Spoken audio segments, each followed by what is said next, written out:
ఇంకొక ముద్ర వచ్చేసి grey hair.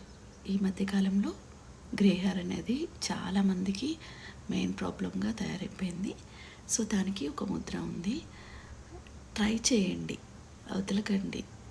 Result అనేది వస్తుంది, బట్ లేట్గా వస్తుంది.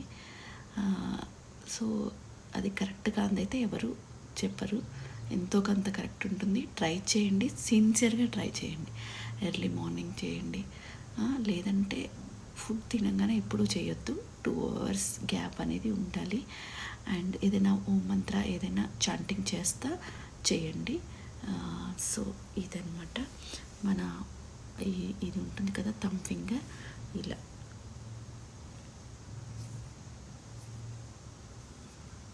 సో ఇలా వైట్ హెయిర్ గ్రే హెయిర్ని తగ్గిస్తుంది. ఆల్రెడీ వచ్చిన దాన్ని తగ్గించదు, కానీ ఇంతకుముందు రాకుండా వస్తుంది.